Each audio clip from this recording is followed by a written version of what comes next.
غزوہ احد کے اوپر تقریباً یہ 5واں جمعہ ہے، اور آج انشاءاللہ العزیز سن 3 ہجری کے واقعات کو اپنے آخری مراحل تک پہنچائیں گے، اور غزوہ احد کا واقعہ بھی انشاءاللہ مکمل ہو جائے گا۔ گزشتہ جمعہ پر آپ حضرات کے سامنے غزوہ احد کے اندر شہید ہونے والے چند جان نثار صحابہ کرام رضوان اللہ علیہم اجمعین کا تذکرہ کیا تھا کہ انہوں نے کس قدر جان نثاری کے ساتھ، جرأت اور بہادری کے ساتھ غزوہ احد کے اندر اپنی جانوں کو نچھاور کیا۔ شہادت تو مومن کا مقصود اور مطلوب ہی ہے، اور شہادت بہت بڑی نعمت اور دولت ہے۔ اتنی بڑی دولت ہے کہ جب قیامت کے دن شہداء سے سوال کیا جائے گا جنت میں جانے کے بعد، جنت کی نعمتیں ملنے کے بعد، وہاں کی راحتیں ملنے کے بعد جب یہ سوال ہوگا کہ تمہاری کوئی تمنا ہو تو بتلاؤ، تو وہاں جنت کے اندر رہتے ہوئے بھی شہداء کرام یہ تمنا کریں گے کہ اگر ہماری تمنا کو پورا کرنا ہے تو ہمیں دنیا کے اندر دوبارہ واپس بھیج دیا جائے، اور ہم آپ کی راہ کے اندر جام شہادت حاصل کرنا چاہتے ہیں۔ اس سے اندازہ لگائیں کہ جنت کی نعمتوں کے اندر وہ لذت اور مزہ نہیں ہے جو اللہ کی راہ کے اندر سر کٹانے میں اور جان نچھاور کرنے میں لطف اور مزے والی بات ہے۔ اور اسی طرح شہادت کی اہمیت کا اندازہ آپ اس بات سے بھی لگا سکتے ہیں کہ شہادت اتنی بڑی عظیم نعمت ہے کہ امام الانبیاء صلی اللہ علیہ وسلم اللہ رب العزت سے دعا مانگتے ہیں شہادت کے لیے کہ یا اللہ مجھے شہادت کی موت دینا، اور کئی بار کے الفاظ ہیں ثم اقتل ثم احیا ثم اقتل ثم احیا، کہ آپ کی راہ میں شہید کیا جاؤں، پھر دوبارہ زندہ کیا جاؤں، پھر شہید کیا جاؤں، پھر زندہ کیا جاؤں، پھر شہید کیا جاؤں۔ تو شہادت بہت بڑی نعمت ہے، اس لیے عقل مند قوم اور عقل مند لوگ نعمت کے ملنے کے اوپر رنجیدہ اور غم زدہ اور پریشان نہیں ہوا کرتے۔ رنج اور پریشانی کا تعلق تو مصیبت کے وقت ہوا کرتا ہے،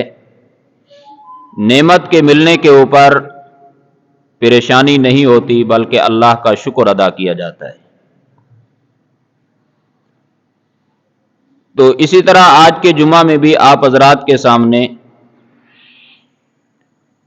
چند شہداء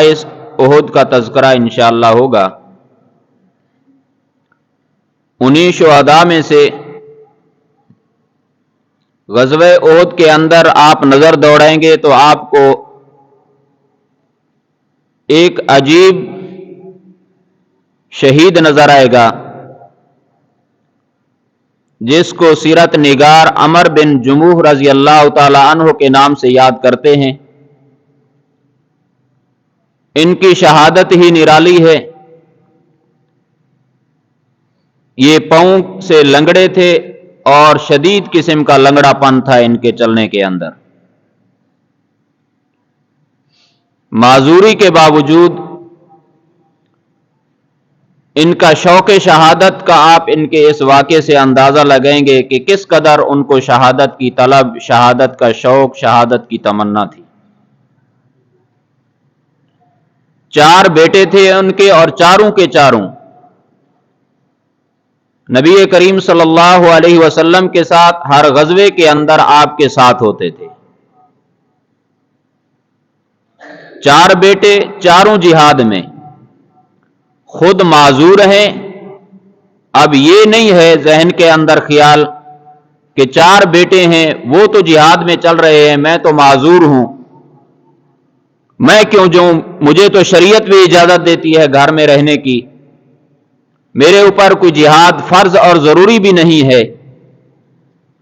لیکن اس کے باوجود جب غزوہ احد کے لیے صحابہ کرام چلنے لگے تو حضرت عمر بن جموح رضی اللہ تعالیٰ عنہ نے اپنے بیٹوں سے کہا کہ مجھے بھی ساتھ لے چلو، میں بھی غزوہ احد کے اندر شامل ہونا چاہتا ہوں، تمہارے ساتھ چلنا چاہتا ہوں۔ بیٹوں نے کہا کہ ابا جان آپ معذور ہیں، اللہ نے آپ کو رخصت دی ہے، عذر کی وجہ سے آپ کے اوپر جہاد فرض نہیں ہے، لہذا آپ یہیں پر رہیں، ہمارے ساتھ نہ چلیں۔ لیکن جو عزیمت کے شیدائی ہوں رخصت کے اوپر، وہ کب عمل کیا کرتے ہیں؟ جن کو آخرت کی نعمتوں کے اوپر اس قدر یقین اور اعتماد ہو، ان کے دل کے اندر شہادت کا شوق اور تمنا اور طلب ہو، وہ کہاں اس نعمت کو حاصل کیے بغیر سکون سے بیٹھ سکتے ہیں؟ اسی لنگڑے پن کی حالت کے اندر لنگڑاتے ہوئے امام الانبیاء صلی اللہ علیہ وسلم کی بارگاہ کے اندر حاضر ہوتے ہیں اپنے بیٹوں کی شکایت لے کر۔ اب شکایت اس بات کی نہیں ہے کہ میرے بیٹے مجھے خرچہ نہیں دیتے، شکایت اس بات کی نہیں ہے کہ میرے بیٹے مجھ سے لڑتے ہیں، شکایت اس بات کی نہیں ہے کہ میرے بیٹے میرے نافرمان ہیں، شکایت اس بات کی نہیں ہے کہ میرے بیٹے میرا خیال نہیں کرتے، دنیاوی اعتبار سے کسی قسم کا کوئی شکوہ اور شکایت نہیں ہے۔ شکایت لے کر جا رہے ہیں تو اس بات کی ہے کہ میرے بیٹے مجھے جہاد میں کیوں نہیں جانے دیتے۔ اللہ کے نبی صلی اللہ علیہ وسلم کی بارگاہ میں جا کر عرض کرنے لگے، اے اللہ کے رسول، مجھ کو میرے بیٹے آپ کے ساتھ جانے سے روکتے ہیں، اور کہا اللہ کی قسم میں یقین کے ساتھ یہ بات کہتا ہوں، مجھے اللہ کے اوپر امید ہے کہ اگر میں شہید ہوا تو اپنے اسی لنگڑے پن کے ساتھ جنت کی سرزمین کے اوپر چلنا چاہتا ہوں۔ اللہ کے نبی صلی اللہ علیہ وسلم نے فرمایا کہ اے عمر بن جموح، تو معذور ہے، اللہ نے تجھے معذور کہا ہے اور تیرے اوپر جہاد فرض نہیں ہے، لہذا آپ یہیں پر رہ جائیں۔ اب باپ سے آپ نے یہ بات کی اور ان کے بیٹوں سے کہا کہ اگر تم اپنے باپ کو غزوہ احد میں جانے کی اجازت دے دو تو اس میں کون سے حرج والی بات ہے، تم اس میں رکاوٹ نہ بنو، شاید اللہ تعالیٰ ان کو شہادت نصیب فرما دے۔ اب آگے ان کے بیٹے بھی تو عام نہیں تھے، وہ بھی تو آمنہ کے لال کے غلام تھے، وہ بھی تو نبوت کے حکم کے منتظر ہوا کرتے تھے، وہ بھی تو نبوت اور رسالت کے اشاروں کے منتظر ہوا کرتے تھے۔ تو ان کے بیٹوں نے اجازت دی۔ جب اجازت ملی اور حضرت عمر بن جموح رضی اللہ تعالیٰ عنہ غزوہ احد کے لیے روانہ ہونے لگے تو قبلہ کی طرف متوجہ ہو کر اللہ سے ایک دعا مانگی کہ اللہم ارزقنی الشہادۃ ولا تردنی الی اہلی، یا اللہ ایک تو مجھے شہادت کی موت نصیب فرمانا اور دوسرا مجھے گھر واپس نہ لوٹانا، یعنی مجھے شہادت بھی مل جائے اور میری لاش واپس بھی نہ آئے۔ اب معذور صحابی ہے، کس قدر شہادت کا جذبہ اور شوق ہے دل کے اندر، اور کیسی پیاری دعا مانگی ہے اللہ تعالیٰ سے۔ اب حضرت عمر بن جموح رضی اللہ تعالیٰ عنہ جب یہاں سے چلے، اب اسی غزوہ احد کے اندر حضرت عمر بن جموح رضی اللہ تعالیٰ عنہ کی دعا قبول ہو گئی، شہید ہو گئے۔ اور ان کا بیٹا حضرت خلاد بن عمر بن جموح وہ بھی شہید ہو گیا۔ اور ان کا ایک سالہ تھا جن کی شہادت کا تذکرہ گزشتہ جمعہ پر میں نے کیا تھا، جن کا نام حضرت عبداللہ بن عمر بن حرام تھا، وہ بھی شہید ہو گئے۔ اب اسی حضرت عمر بن جموح رضی اللہ تعالیٰ عنہ کی بیوی جن کا نام ہندہ بنت عمر ہے، وہ کہتی ہیں کہ میں نے یہ چاہا کہ میں اپنے بھائی کی، اپنے بیٹے کی اور اپنے شوہر کی لاش، ان تینوں لاشوں کو ایک ہی اونٹ کے اوپر رکھ کر مدینہ منورہ لے جاؤں۔ تو میں نے ان لاشوں کو اونٹ کے اوپر رکھا، اور اونٹ کو جب مدینہ کی طرف چلاتی تو اونٹ چلتا تک بھی نہیں ہے، اور جب اونٹ کا رخ احد کی طرف پھیر دیتی تو اونٹ تیزی کے ساتھ دوڑ پڑتا ہے۔ تو ہندہ بنت عمر رضی اللہ تعالی عنہ نبی کریم صلی اللہ علیہ وسلم کی خدمت میں حاضر ہوتی ہے، اللہ کے رسول یہ کیا ماجرا ہے؟ میرا شوہر بھی شہید ہو گیا ہے، میرا بیٹا بھی شہید ہو گیا ہے، میرا بھائی بھی شہید ہو گیا ہے، اور یہ ماجرا ہے کہ جب میں اونٹ کو مدینہ کی طرف چلانا چاہتی ہوں تو اونٹ نہیں چلتا، اور جب احد کی طرف چلاتی ہوں تو تیزی کے ساتھ دوڑتا ہے۔ تو اللہ کے نبی صلی اللہ علیہ وسلم نے فرمایا کہ عمر بن جموح نے گھر سے نکلتے وقت کوئی دعا کی تھی، کچھ کہا تھا؟ تو انہوں نے کہا کہ ہاں، انہوں نے یہ دعا مانگی تھی کہ یا اللہ مجھے شہادت کی موت بھی دینا اور میری لاش واپس بھی نہ آئے۔ اللہ کے نبی نے فرمایا کہ ان کی دعا قبول ہو چکی ہے، لہذا ان کو یہیں پر ہی دفن کر دیا جائے۔ تو حضرت عمر بن جموح رضی اللہ تعالیٰ عنہ کو اور ان کے جو سالے تھے حضرت عبداللہ بن عمر بن حرام رضی اللہ تعالیٰ عنہ، ان دونوں کو غزوہ احد کے قریب کے اندر ایک ہی قبر کے اندر دونوں کو دفن کیا گیا۔ اور اسی طرح غزوہ احد کے اندر آپ کو ایک شہید حضرت خثیمہ رضی اللہ تعالیٰ عنہ بھی آپ کو نظر آئیں گے، جن کے بیٹے حضرت سعد رضی اللہ تعالیٰ عنہ غزوہ بدر کے اندر شہید ہو گئے تھے۔ تو جب غزوہ احد کے لیے مسلمان جا رہے تھے تو حضرت خثیمہ رضی اللہ تعالیٰ عنہ اللہ کے نبی صلی اللہ علیہ وسلم کی خدمت کے اندر حاضر ہوتے ہیں۔ عرض کیا اللہ کے رسول، غزوہ احد کے اندر جانے کے لیے میں بڑا حریص اور بڑا مشتاق تھا، بڑا شوق تھا مجھے غزوہ بدر کے اندر جانے کا، لیکن بدر مجھ سے رہ گیا، اور غزوہ بدر کی سعادت کو حاصل کرنے کے لیے میں نے اپنے بیٹے سعد کے ساتھ قرآن اندازی کی تھی۔ باپ اور بیٹے نے قرآن اندازی کر رہے ہیں جانے کے لیے، یہ نہیں ہے کہ بیٹا نہیں جاتا یا باپ نہیں جاتا، قرآن اندازی اس بات کے اوپر نہیں ہو رہی، بلکہ ہر ایک کو جانے کی تمنا ہے۔ والد کہتا ہے میں جاتا ہوں، بیٹا کہتا ہے میں جاتا ہوں جہاد کے اندر۔ اس بات کے اوپر قرآن اندازی کی کہ جس کے نام کا قرآن نکلے گا وہ جائے گا۔ تو فرماتے ہیں یہ سعادت میرے بیٹے کی قسمت کے اندر آئی، تو میرا بیٹا سعد بدر کے اندر چلا گیا اور اللہ نے ان کو وہاں پر شہادت نصیب کی، اور میں اس سے محروم رہا۔ لہذا یہ رات کو میں نے اپنے بیٹے کو خواب میں دیکھا ہے کہ وہ نہایت حسین و جمیل خوبصورت لباس کے اندر ہے، جنت کے باغات اور نہروں کے اندر سیر و تفریح کر رہا ہے۔ اور مجھ سے میرے بیٹے نے کہا کہ ابا جان آپ بھی آ جائیں تاکہ ہم دونوں مل کر یہاں پر سیر و تفریح کیا کریں گے۔ اللہ کے رسول جب سے میں نے اس کو خواب میں دیکھا ہے، میرے دل کے اندر اپنے بیٹے کے ساتھ رہنے کی تڑپ بڑھ چکی ہے۔ اب میں بوڑھا ہو چکا ہوں، میری ہڈیاں کمزور ہو چکی ہیں، اب میری تمنا ہے کہ کسی طریقے سے اپنے رب سے جا کر ملاقات کروں۔ ہمارے جو بوڑھے ہو جاتے ہیں ان کو دنیا میں رہنے کا مزید شوق بڑھ جاتا ہے، دنیا سے جانا ہی پسند نہیں کرتے، دعائیں مانگی جا رہی ہوتی ہیں کہ مزید عمر کے اندر اضافہ ہو جائے، فلاں بیٹے کی شادی بھی دیکھ لوں، فلاں پوتے کی بھی، فلاں نواسے کی بھی، فلاں نواسی کی بھی، فلاں خوشیاں بھی، یہ بھی کر لوں وہ بھی کر لوں۔ دنیا کی محبت، دنیا کے اندر رہنے کا شوق کے اندر مزید اضافہ ہوتا ہے، کیونکہ آخرت کے اعتبار سے ہم نے تیاری ہی نہیں کی ہوتی۔ اللہ سے ملاقات کرنے کا تو ہمارے دلوں کے اندر شوق تک بھی نہیں ہے، دنیا داروں سے ملاقات کے تو شوق ہیں، رب سے ملاقات کا شوق نہیں ہے۔ تو نے کہا اللہ کے رسول اب میں بوڑھا ہو چکا ہوں, ہڈیاں کمزور ہو گئی ہیں, اب تمنا ہے کہ میں اپنے رب سے ملاقات کروں, آپ میرے لیے دعا کریں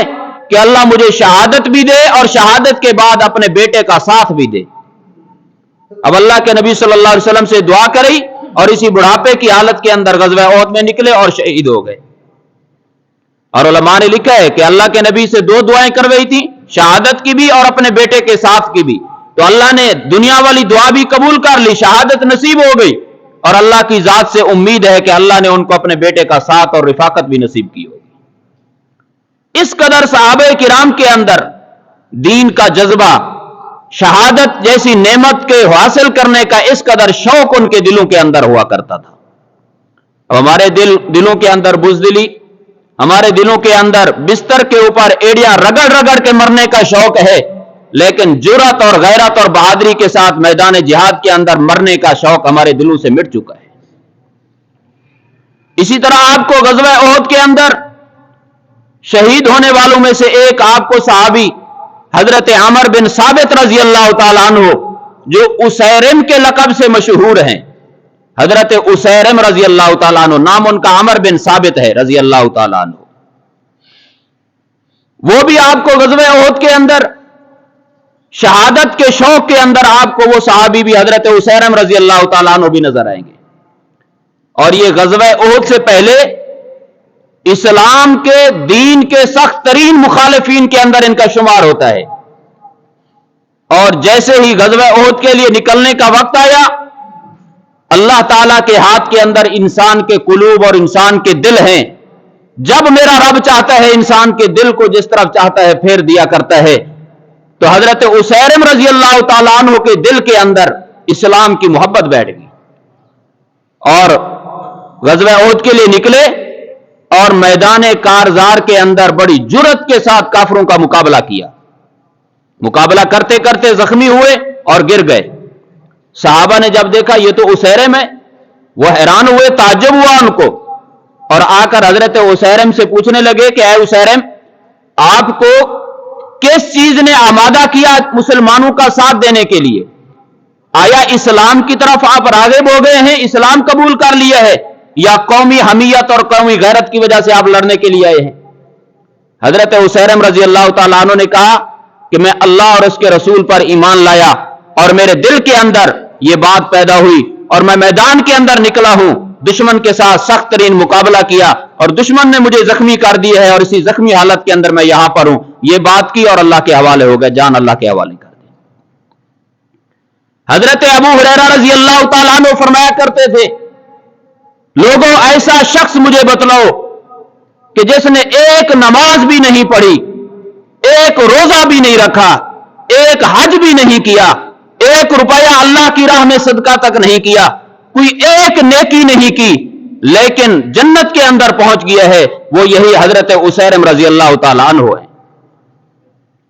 اس سے آپ اندازہ لگیں کہ ایمان کتنی بڑی قیمتی چیز ہے. کلمہ توحید لا الہ الا اللہ محمد رسول اللہ کتنا بڑا انقلابی کلمہ ہے. اب ایک ہی لمحہ پہلے کفر کے اندر ہے, جہنم کے دروازے تک پہنچے ہوئے ہیں, اسی حالت میں موت آتی سیدھے جہنم کے اندر. اسلام قبول کیا ہے, کسی نماز کا موقع نہیں ملا, کسی عبادت کرنے کا موقع نہیں ملا, صرف کلمے والی ایمان والی دولت نصیب ہوئی ہے. اللہ تعالیٰ نے جہنم کے دروازے سے نکال کر جنت کے اندر پہنچا دیا ہے. آپ ایمان کی قدر کریں, اسلام کی قدر کریں. یہ ایمان بڑی قیمتی چیز ہے. بڑے مشکلات سے,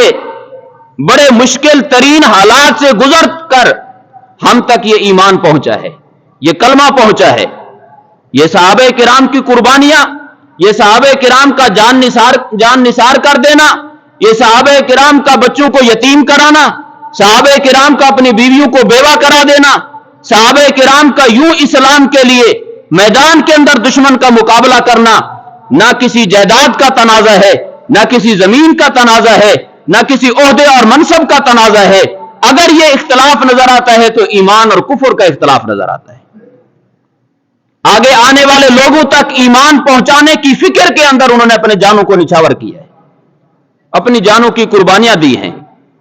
یوں خون لگا ہے اس ایمان کے ہم تک پہنچنے کے اوپر،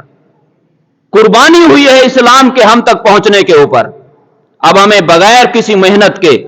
بغیر کسی مشقت کے، بغیر کسی تکلیف کے اللہ پاک نے ہمیں ایمان جیسی دولت نصیب کی ہے، اس وجہ سے ہم قدر ہی نہیں کرتے۔ آپ ان لوگوں سے پوچھیں جن کو نماز پڑھنے کی آزادی نہیں ہے، جن کو اعمال کرنے کی آزادی نہیں ہے، چھپ چھپ کر بیچارے اللہ کی عبادت کرنے کے اوپر ترستے ہیں۔ اس وجہ سے اپنے ایمان کی فکر کریں، اللہ نے ایمان نصیب کیا ہے، ایمان کو بچانے کی فکر بھی کریں۔ فتنوں کا زمانہ ہے، قرب قیامت ہے، ایمان کے اوپر چلنا اتنا مشکل ہے، جیسے حدیث کے اندر قیامت کی علامات میں سے آتا ہے کہ اتنا مشکل ہو جائے گا جس طرح ہاتھ کے اندر انگارہ پکڑنا مشکل ہوا کرتا ہے۔ اس وجہ سے بہت ہر طرف فتنے ہی فتنے ہیں۔ اپنے ایمان کو، اپنے اعمال کو بچانے کی فکر کریں۔ اپنے ایمان سے مراد عقائد ہے، عقیدہ توحید ہے، رسالت ہے، قیامت ہے، قرآن ہے، ان تمام اپنے عقائد کی حفاظت کریں۔ عقیدے ایک عقیدے کے اندر بھی اگر کہیں پر گڑبڑ آ گئی تو کوئی عمل بھی اللہ کی بارگاہ کے اندر قبول نہیں ہوگا۔ اور اسی طرح اپنے اعمال کی بھی حفاظت کریں۔ اعمال اللہ کے ہاں تب قبول ہوں گے جب ہمارے نبی کریم صلی اللہ علیہ وسلم کے طریقے کے مطابق، سنت کے مطابق ہوں گے۔ اگر اللہ کے نبی کی راہ سے، نبی کے طریقے سے، نبی کی سنت سے ہم ہٹیں گے، ہمارا کوئی عمل بھی اللہ کی بارگاہ کے اندر قبول نہیں ہوگا۔ اور اسی طرح غزوہ احد کے اندر ایک شخص جس کا نام قزمان ہے، یہ منافق تھا، یہ بھی بڑی بہادری کے ساتھ لڑا احد کے اندر، اور تقریباً 7 یا 8 مشرکین کو اس نے قتل کیا۔ اور اللہ کے نبی صلی اللہ علیہ وسلم نے فرما دیا، صحابہ نے اس کی تعریف کی کہ یہ کتنی جرأت کے ساتھ لڑ رہا ہے اور اتنے کافروں کو، مشرکین کو اس نے قتل کر دیا۔ اللہ کے نبی نے فرمایا من اہل النار، یہ جہنمی ہے۔ صحابہ حیران ہوئے کہ یہ اتنی بہادری کے ساتھ لڑ رہا ہے اور اللہ کے نبی فرما رہے ہیں یہ جہنم والوں میں سے ہے۔ تو جب یہ لڑتے لڑتے زخمی ہوا اور اس کو زخمیوں کے ساتھ اٹھا کر لایا گیا تو صحابہ نے اس سے پوچھا کہ تو کس لیے لڑا ہے، اور بلکہ صحابہ نے اس کو مبارکباد دی کہ تو بڑی بہادری کے ساتھ، جرأت کے ساتھ لڑا ہے، تجھے مبارک ہو۔ وہ کہنے لگا مجھے کس چیز کی مبارک دیتے ہو، میں اللہ اور اللہ کے رسول کے لیے نہیں لڑا، میں تو اپنی قومی غیرت کی وجہ سے لڑا ہوں۔ جہاد وہی ہوا کرتا ہے جو اعلاء کلمات اللہ کے لیے لڑائی کی جائے۔ مجاہد فی سبیل اللہ وہ ہوتا ہے جو اعلاء کلمات اللہ کی، اللہ کے کلمے کی سر بلندی کے لیے لڑتا ہے، وہی مجاہد ہوا کرتا ہے۔ اور لڑتے لڑتے جان دے دے تو یہی شہید کہلایا کرتا ہے، اور اگر کافروں کو مار دے یہی غازی کہلایا کرتے ہیں۔ تو جب یہ لڑتے لڑتے زخمی ہوا تو جب اس نے یہ بات کی اور زخمی حالت میں تھا تو یہ زخموں کی تکلیف کو برداشت نہ کر سکا، تو اس نے اپنے اوپر حملہ کر کے خودکشی کر کے حرام کی موت مر گیا۔ اللہ کے نبی کی بات سچی ہو گئی کہ یہ من اہل النار، یہ جہنم والوں میں سے ہے۔ اس قزمان کی موت سے کہ اس کو شہداء میں سے شمار نہ کرنے سے یہ بات ہمیں معلوم ہوتی ہے کہ جو قومی لڑائیاں ہوا کرتی ہیں، جو ذاتیات کی لڑائیاں ہوا کرتی ہیں، وہاں پر لڑ کر مرنے والا شہید نہیں کہلایا کرتا، وہ شہید قوم تو کہلا سکتا ہے، شہید اسلام نہیں کہلا سکتا۔ اس وجہ سے جتنی بھی قومیت کی لڑائیاں ہیں، وطن کی لڑائیاں ہیں، لسانیت کی لڑائیاں ہیں، اور وہاں پر مرنے والوں کو شہداء بھی کہا جاتا ہے، مارنے والوں کو غازی اور مجاہد کے نام بھی دیے جاتے ہیں۔ خدا را ان کو شہید کہنے سے ان کی لڑائی کو مزید آگے پھیلانے کے لیے خدا را اپنے حال کے اوپر رحم کریں۔ جو بیچارہ جہنم کی موت مر رہا ہے، حرام کی موت مر رہا ہے، قومیت کی، لسانیت کی، آپ اس کو شہید کہیں گے مزید کو لڑنے کے لیے تیار کر رہے ہیں کہ یہ بہت بڑا اچھا راستہ اور سیدھا جنت کے اندر جانے والا راستہ ہے، اور مارنے والوں کو مجاہد کر کے کہہ کے آپ ان کو مجاہدین کے اندر شامل کرنا چاہتے ہیں کہ مجاہدین کا کام یہی ہوا کرتا ہے کہ مسلمانوں کو قتل و غارت گیری کریں۔ اس وجہ سے اپنے فکر کو، اپنے طرز عمل کو، اپنی ایسی گفتگو سے پرہیز کرنے کی ضرورت ہے۔ یہ قابل فخر لوگ نہیں ہیں، یہ قابل رحم لوگ ہیں جو قومیت کی لڑائی لڑتے ہیں، لسانیت کی لڑائی لڑ رہے ہیں اور وہاں پر مقتول ہو رہے ہیں۔ یہ قابل فخر نہیں ہے کہ ان کے اوپر فخر کیا جائے، بلکہ یہ بیچارے قابل رحم ہیں کیونکہ یہ سیدھا راستہ بھول چکے ہیں، غلط راستے کے اوپر چل پڑے۔ مریض قابل فخر نہیں ہوا کرتا، مریض قابل رحم ہوا کرتا ہے۔ تو اس غزوہ احد کے اندر جس طرح آپ پیچھے سن چکے ہیں کہ مدینہ منورہ کے اندر بھی اللہ کے نبی صلی اللہ علیہ وسلم کے شہید ہونے کی افواہیں پھیل چکی، اسی طرح خواتین بھی اللہ کے نبی کی زیارت کے لیے، اللہ کے نبی کی زندگی کی فکر کے لیے بے تاب تھی، راستوں کے اندر نکل آئیں، وہاں پر پہنچیں۔ تو حضرت سعد بن ابی وقاص رضی اللہ تعالیٰ عنہ فرماتے ہیں کہ نبی علیہ الصلوۃ والسلام کا گزر ایک عورت کے پاس سے ہوا، اور یہ وہ عورت تھی کہ جس کا شوہر بھی غزوہ احد میں شہید ہو گیا تھا، جس کا باپ بھی غزوہ احد کے اندر شہید ہو گیا تھا، جس کا بھائی بھی غزوہ احد کے اندر شہید ہو گیا۔ یہ عورت راستے میں آنے والوں سے پوچھتی ہے، بتلاؤ میرے محمد کا کیا حال ہے؟ کسی نے کہا تیرا بھائی فوت ہو گیا، شہید ہو گیا۔ اس نے کہا بھائی کو چھوڑو، میرے پیغمبر کا حال سنو۔ کسی نے کہا تیرا شوہر شہید ہو گیا ہے، اس نے کہا میرے پیغمبر کا حال بتلاؤ۔ کسی نے کہا تیرا بیٹا شہید ہو گیا ہے، اس نے کہا میرے نبی کا حال بتلاؤ۔ کسی نے کہا اللہ کے نبی تو خیریت سے ہیں، انہوں نے کہا میں جب تک اپنی آنکھوں سے نہیں دیکھوں گی اس وقت تک میں اطمینان نہیں مجھے ملے گا۔ صحابہ نے دکھلایا کہ وہ اللہ کے نبی جا رہے ہیں، جب اپنی آنکھوں سے دیکھا اس عورت کی زبان کے اوپر جاری ہوا کل مصیبت بعد کا جلل، کہ ہر مصیبت کے بعد جب اللہ کے نبی صحیح سالم ہے، نہ مجھے شوہر کی پرواہ ہے، نہ باپ کی پرواہ ہے، نہ بھائی کی پرواہ ہے، اللہ کے نبی اگر صحیح سالم ہے تو کوئی مصیبت بھی اللہ کے نبی کی صحت کے سامنے کوئی اس کی حقیقت نہیں ہے۔ اور اسی طرح اسی غزوے کے اندر کچھ خواتین نے بھی شرکت کی، حضرت عائشہ رضی اللہ تعالیٰ عنہ کا نام بھی ملتا ہے، لیکن یہ بات یاد رکھنے کی ہے کہ اللہ کے نبی نے کبھی عورتوں کو جہاد کرنے کی ترغیب نہیں دی۔ اللہ کے نبی نے کبھی عورتوں کو یہ نہیں کہا کہ تم جہاد کے لیے، لڑائی کے لیے نکلو۔ عورتوں کا جہاد میں جانے کا مقصد یہ تھا کہ تم نے وہاں پر جا کر جو مریض ہوں گے ان کی عیادت کرنی ہے، جو زخمی ہوں گے ان کا خیال کرنا ہے، اور مجاہدین کے لیے پانی بھر بھر کے ان کو کے لیے پانی کا انتظام کرنا ہے۔ اس غزوے کے اندر صرف ایک خاتون کی شرکت معلوم ہوتی ہے، حضرت ام عمارہ رضی اللہ تعالی عنہ کی، کہ ابن کمیہ نے جب نبی علیہ الصلوۃ والسلام کے اوپر حملہ کیا تو حضرت ام عمارہ رضی اللہ تعالی عنہ نے اس کے اوپر حملہ کیا تھا۔ اس کے علاوہ کسی خاتون کی کسی غزوے کے اندر لڑائی کی غرض سے شرکت معلوم نہیں ہوتی۔ اب دیکھیں عورتوں کے لیے اللہ نے قرآن میں فرما دیا وَقَرْنَ فِي بُيُوتِكُنَّ، کہ عورتوں تم نے اپنے گھر کے اندر رہنا ہے۔ جو اسلام، جو شریعت عورت کو با جماعت نماز پڑھنے کے لیے مسجد میں نہیں آنے دیتی، جو اسلام، جو شریعت عورت کو جہاد جیسے عظیم مقصد کے حصول کے لیے عورت کو میدان میں لڑنے کی اجازت تک نہیں دیتی، جو شریعت، جو اسلام جس کا ہم نے سب نے کلمہ پڑھا ہوا ہے، وہ شریعت ہمیں حج جیسا عظیم فضیلت حاصل کرنے کے لیے تنہا عورت کو جانے کی اجازت تک نہیں دیتی۔ اور فقہا نے یہاں تک مسئلہ لکھا اگر کوئی عورت صاحب استطاعت ہے، اس کے اوپر حج فرض ہے، اور ساتھ میں جانے کے لیے شوہر نہیں ہے، ساتھ میں جانے کے لیے کوئی محرم رشتہ دار نہیں ہے، ساتھ میں جانے کے لیے کوئی بیٹا نہیں، کوئی بھائی نہیں ہے، باپ نہیں ہے، ایسی عورت کے اوپر نکاح کرنا واجب ہے کہ عورت نکاح کرے اور حج کرنے کے لیے شوہر کے ساتھ جائے، اکیلی نہیں جا سکتی۔ جس شریعت نے اتنی عبادات سے تنہا نکلنے کے لیے عورت کو پابند کر دیا کہ اگر نماز گھر میں مسجد میں نہیں پڑھنی، گھر میں پڑھنی ہے، گھر کے صحن سے کمرے کے اندر بہتر ہے، کمرے کے درمیان میں، کمرے کے کونے کے اندر افضل ہے۔ جس شریعت نے عورت کو اتنے تک تاکید کر دی ہے، وہ شریعت عورت کو باہر نکلنے کی کیسے اجازت دے سکتی ہے؟